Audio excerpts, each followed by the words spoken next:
సింహరాశి జాతకులకు మఖ 1, 2, 3, 4 పాదాలు, పుబ్బ 1, 2, 3, 4 పాదాలు, ఉత్తర 1వ పాదం, ఆదాయం 2, వ్యయం 14, రాజపూజ్యం 2, అవమానం 2. సో కర్కాటక రాశికి రివర్స్లో ఉంటుంది. ఇది 14 ఆదాయం వాళ్లకు, ఇక్కడ 14 ఖర్చు, అక్కడ వ్యయం 2, ఇక్కడ ఆదాయం 2. సో రాజపూజ్యం 2, అవమానం 2 ఇక్కడ. సో ఈ సంవత్సరం కనుక తీసుకుంటే సింహరాశి వారికి ఒక రకంగా బ్యాటింగ్ అని చెప్పొచ్చు. తరచుగా బంధుమిత్ర కలహము, అనారోగ్య సమస్యలతో మానసిక శారీరక శాంతి లేక ఇబ్బందులు పడుదురు. విపరీతమైన ధన వ్యయంతో రుణబాధలు కలుగును. రుణము తీర్చుటకు కొత్త రుణములు చేయవలసి వచ్చును. అనుకున్న పనులు అన్నీ కూడా వాయిదా పడును. భార్య భర్త మరియు సంతానంతో విభేదములు ఏర్పడును. భార్యాభర్తల మధ్యన అన్యోన్యత తగ్గి విడాకుల వరకు దారితీసును. స్థిరాస్తులు అమ్ముకోవలసి వచ్చును. మాట పట్టింపులతో బంధువులతో కలహములు ఏర్పడును. మనస్పర్ధలు పెరుగును. మనోనిశ్చయము తగ్గును. సో అలజడి ఎక్కువగా ఉంటుంది. అంటే యాంగ్జైటీ డిజార్డర్, టెన్షన్ వల్ల సమస్యలకు గురి చేసుకునే అవకాశం కనిపిస్తూ ఉంది. సరైన సమయంకు నిద్ర ఆహారం లేకుండా వలన అనారోగ్యంకు దారితీసును. తరచుగా ఔషధ సేవనం, అంటే మెడికేషన్ అవసరం పడే అవకాశం ఉంది. సో బంధువుల మధ్యన అనవసరమైనటువంటి అపఖ్యాతి ఏర్పడే అవకాశం ఉంది. ధనము నీలవలే ఖర్చు అవును. మనోధైర్యము తగ్గును. రుణబాధ పెరుగును. సాంకేతిక సమస్యలతో ధనము నిష్ఫలయోగం అవును. సాంకేతిక సమస్యలు అంటే షేర్ మార్కెట్ కానీ, లేకపోతే సెల్ ఫోన్తోని ఈ ట్రాన్సాక్షన్ చేస్తుంటారు. ఓటీపీలు, గూగుల్ పేలు, ఓటీపీలు. సో అలాంటిది ఏదైనా రాంగ్ ఇన్ఫర్మేషన్ ఇవ్వడం వల్ల డబ్బులు చాలా నష్టపోయే అవకాశం ఉంది. సో వీళ్ళు టెక్నికల్గా సెల్ ఫోను వల్ల పేమెంట్ చేయడం తగ్గించుకుంటే ఈ సంవత్సరం సింహరాశి వాళ్ళు బయటపడతారు. సింహరాశి వాళ్లకు చాలా సమస్యలు ఉన్నాయి. ఇవి వ్యక్తిగతమైనటువంటి జాతకం వేరు, గోచార ఫలం వేరు. దీన్ని గోచారం అంటారు. అంటే మొత్తం గ్రూప్కి సంబంధించి మాస్ జాతకాలు ఇవి. మళ్ళీ వ్యక్తిగతమైన జాతకాలు కూడా వేరే ఉంటాయి. సో భయపడాల్సిన పని ఏం లేదు. సింహరాశి వారికి గురువు 9, 10 ఇంటికి షిఫ్ట్ అవుతున్నాడు కాబట్టి గురుబలం విపరీతంగా ఉండడం వల్ల నెగిటివ్ రిజల్ట్స్ వీళ్ళకి 20% పనిచేసే అవకాశం ఉంది. అంటే నేను ఇంత చెప్పిండు, మరి ఏంది గురువుగారు సింహరాశి గురించి చాలా నెగిటివ్ చెప్పిండు అంటే దీంట్లో మీరు తీసుకోవాల్సింది 20%. ఎందుకంటే గురుబలం వల్ల 20% మాత్రమే మీరు ఫేస్ చేస్తారు. 80% మీకు పాజిటివ్ ఉంటుంది. 100% ఇప్పుడు నేను నెగిటివ్ చెప్పిన, ఈ 100 తీసుకోకండి, 20 తీసుకోండి, 80% పాజిటివ్ ఉంటుంది. కారణం ఏంటి అంటే గురుబలం అనేటువంటిది మే 1వ తేదీ వరకు, ఇప్పుడు నేను చెప్పినవన్నీ మే 1 వరకే ఫేస్ చేస్తారు. అంటే మీరు ఇంచుమించు 20 రోజులు ఫేస్ చేస్తారు. మే 1 నుండి గురుబలం వచ్చేస్తుంది. సో దశమంలోకి గురువు రాగానే ఆటోమేటిక్గా లైఫ్ అంతా టర్న్ అయిపోతుంది. సో చాలా పాజిటివ్గా ఉంటుంది. కాబట్టి టెన్షన్ పడాల్సింది ఏం లేదు. ఎక్కువగా గురువారం నాడు ఎల్లో కలర్ డ్రెస్ వేసుకోండి, లేదా శుక్రవారం నాడు ఎల్లో కలర్ డ్రెస్ వేసుకోండి. ఖచ్చితంగా సింహరాశి వాళ్ళకు అనుకూలమైన ఫలితాలు ఉంటాయి. కన్యారాశి.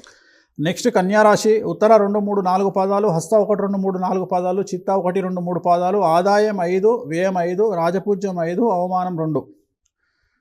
సో వీళ్లకు అవమానం అనేటువంటిది తక్కువగా ఉన్నప్పటికీ ఆదాయం అనేటువంటిది బాగుంది, ఖర్చు బాగానే ఉంది. సో ఓవరాల్గా అంతా అనుకూలంగా ఉంది. ఈ జాతకులకు, కన్యారాశి జాతకులకు ఒక పెను సమస్య కనిపిస్తాం. ఈ సంవత్సరము పెను సంచలనం జరిగే అవకాశం ఉంది జీవితంలో. ఒకవేళ 2023 జనవరి నుండి 2025 జూన్ మన టార్గెట్ 2.5 సంవత్సరాలు ఇప్పటి వరకు, అంటే ఈ ఉగాది ఏప్రిల్ 9వ తేదీ లోపు మీకు ఏం సమస్యలు లేకపోతే రాబోయే సంవత్సరంలో సమస్యలు వస్తాయి. ఆల్రెడీ మీరు సఫర్ అయ్యి ఉంటే మీకు సమస్యలు రావు. కాబట్టి ఖచ్చితంగా పెను సమస్యలకు దారితీసే అవకాశం ఉంది. జీవితంలో చాలా పెను సంచలనాలు నమోదు కాబోతూ ఉన్నాయి. కాబట్టి కన్యారాశి జాతకుల జీవితంలో పెను సంచలనం అనేటువంటిది నమోదు కాబోతూ ఉంది. న్యాయపరంగా, అలాగే కోర్టు పరంగా కానీ, పోలీస్ పరంగా కానీ సంచలనాలు ఉంటాయి. సో అది కాకుండా ఓవరాల్ కనుక ఈ జాతకాన్ని విశ్లేషిస్తే ధనవృద్ధి, క్షేత్రవృద్ధి, పిత్రాజితం కలిసి వచ్చును, మనోధైర్యం చేకూరును, శత్రుపీడ తొలగిపోవును, మిత్రలాభము కలుగును, అలాగే రుణములు తీరిపోవును, ఎప్పటిలో ఉన్న సమస్యలు తొలగిపోవటచే ఉత్సాహంచే ఉండగలరు. భార్య భర్త సంతాన సమస్యలు పూర్తిగా సమస్య అందరూ కలిసికట్టుగా ఉందుదురు. భూ గృహ నిర్మాణాది సకల కార్యములు సిద్ధించును. విదేశీ ప్రయాణములు చేయుదురు. అప్రయత్న కార్యసిద్ధి, అప్రయత్న ధనలాభం కలుగును. మధ్య అనారోగ్య సమస్యలుండును. శరీర రుగ్మతలు పెరుగును. చర్మవ్యాధి సంబంధమైన సమస్యలు కలుగును, లేదా ఊపిరితిత్తుల సమస్యలతో ఇబ్బంది పడుదురు. కొత్త వ్యక్తులతో మాట పట్టింపులు ఏర్పడును. కన్యారాశి జాతకానికి సంబంధించి ఒక 3 ముఖ్యమైనటువంటి విషయాలు ఏంటంటే, ఒకటి ఊపిరితిత్తులకు సంబంధించిన హెల్త్ ప్రాబ్లమ్స్ లేదా స్కిన్ ప్రాబ్లమ్స్, అలాగే కొత్త వ్యక్తులతోటి అనవసరమైన గొడవలు జరిగే అవకాశం ఉంది. ఈ 3 పాయింట్లలో మీరు జాగ్రత్తగా ఉంటే కన్యారాశి వాళ్ళకి ఈ సంవత్సరం ఎటువంటి టెన్షన్ లేదు. ఇది ముఖ్యమైనటువంటి సమస్యలు ఈ 3 ఉన్నాయి. ఈ 3 విషయంలో జాగ్రత్తలు తీసుకోండి. ఏమైనా ఇమీడియట్గా మీకు హెల్త్ ఇష్యూస్ అనిపిస్తే డాక్టర్ని సంప్రదించండి. సో ఇది పరిహారం గురుగారు. అట్ ది సేమ్ టైం పరిహారం కనుక తీసుకున్నట్లయితే మీకు ప్రజెంట్ గురువు అష్టమ స్థానంలో ఉన్నాడు కాబట్టి అష్టమం నవమం 8లో నుండి 9లోకి వస్తున్నాడు. 2 ప్లేసులు నెగిటివ్ కాబట్టి కొద్దిగా ప్రాబ్లం ఉండే అవకాశం ఉంది. రాహుకేతువులు కూడా సప్తమం మరియు జన్మంలో ఉన్నారు కాబట్టి ప్రాబ్లం ఉంటుంది. కాబట్టి మరి ఏం చేయాలి అంటే మంగళవారం నాడు రెడ్ కలర్ షర్ట్ వేసుకోండి మగవాళ్ళైతే, ఆడవాళ్ళైతే రెడ్ కలర్ దుస్తులు వేసుకోండి. అండ్ గురువారం నాడు ఎల్లో కలర్ బట్టలు వేసుకోండి. ఈ 2 పాటించండి. అలాగే మంగళవారం నాడు శ్రీకాళహస్తిలో గురు దక్షిణామూర్తి దర్శనం చేసుకుంటే ప్రాబ్లమ్స్ అన్నీ తొలగిపోతాయి. సో ఇది ఓవరాల్గా కన్యారాశి జాతకం. తులారాశి జాతకులకు సంబంధించి చిత్తా 3 4 పాదాలు, స్వాతి 1 2 3 4 పాదాలు, విశాఖ 1 2 3 పాదాలు, ఆదాయం 2, వ్యయం 8, రాజపూజ్యం 1, అవమానం 5. సో తులారాశి వాళ్లకు గోచార రీత్యా నెగిటివ్ రిజల్ట్స్ కనిపిస్తూ ఉన్నాయి. కారణం ఏమిటి అంటే గురువు నీచంలో ఉన్నట్టు కనిపిస్తూ ఉంది, శని బాగానే ఉన్నాడు, బట్ రాహు కేతు షష్టమంలో మరియు వ్యయంలో కనిపిస్తూ ఉన్నారు. సో ఈ రాశి వారికి సంబంధించి అనారోగ్య సమస్యలతో సతమతమవుతారు. అన్ని కార్యముల యందు ఆటంకములు ఏర్పడను, ముందు నొయ్యి వెనుక గొయ్యి అన్నట్లుగా ఉండును, అనుకున్న పనులన్నీ చివరి నిమిషంలో నిరాశకు గురి చేయును, అనారోగ్య బాధలు ఎక్కువగా ఉంటాయి, సాంకేతిక సమస్యలతో కార్యములు చెడిపోవును, బ్యాంకు లావాదేవీల యందు మోసంనకు గురి అగుదురు, పోలీసు కోర్టు కేసుల విషయమై నోటీసులు అందుకుంటారు, మర్చిపోయిన పాత బకాయిల విషయమై హఠాత్తుగా తెర మీదకు వచ్చి మనశ్శాంతి కోల్పోదురు, అనుకున్న సమయానికి ధనరాబడి లేక ఇబ్బందులు పడుదురు, ఇంటి యందు శుభకార్యములు ఆగిపోవును, భూగృహ నిర్మాణాది కార్యక్రమములు మధ్యలో నిలిచిపోవును, భార్యాభర్త సంతానం మధ్య కలహ వాతావరణం గోచరించును, అనారోగ్య సమస్యలు చుట్టుముట్టును, దొంగల భయము కలుగును, స్థిరాస్తులు కోల్పోదురు, దాయాదులతో సమస్యలు వచ్చును, అగ్ని భయము, చోర భయము, ప్రభుత్వపరమైన అనుమతులు రాక అన్ని విధాలుగా ఇబ్బందులు కలుగును. సో ఓవరాల్గా తీసుకుంటే 12 రాశులు చాలా నెగిటివ్గా ఉన్నటువంటి రాశి తులారాశి. ఎందుకంటే మీకు ఉన్నటువంటి గురువు నీచంలో ఉన్నాడు, శని నీచంలో ఉన్నాడు, రాహుకేతువులు నీచంలో ఉన్నారు. సో ఇందాక నేను చెప్పినట్లుగా ఇది గోచార ఫలం అంటాం దీన్ని. సో భయపడాల్సినటువంటి పని ఏం లేదు. సాధ్యమైనంత వరకు తిరుమల వెంకటేశ్వర స్వామి వారిని దర్శించుకోండి.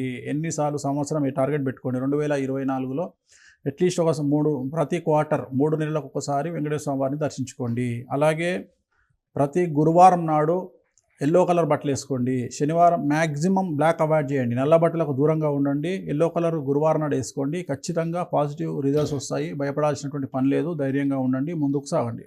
వృశ్చిక రాశి కనుక తీసుకున్నట్లయితే విశాఖ 4, అనురాధ 1 2 3 4 పాదాలు, జ్యేష్ఠ 1 2 3 4 పాదాలు. సో వీరికి ఆదాయం 8, వ్యయం 14, రాజపూజ్యం 4, అవమానం 5. చాలా చాలా బాగున్నటువంటి రాశులలో వృశ్చిక రాశి ఒకటి. అర్ధాష్టమ శని నడుస్తున్నా కానీ చాలా అనుకూలంగా ఉంటుంది. సో గురువు అనేటువంటిది 6 నుండి 7లోకి వస్తున్నాడు కాబట్టి పాజిటివ్ వే ఉంటుంది. ఎందుకంటే గురువు 7లోకి రావడం చాలా అనుకూలంగా ఉంటుంది. లగ్నాత్ జన్మం నుండి 7th హౌస్ చూస్తూ ఉన్నాడు.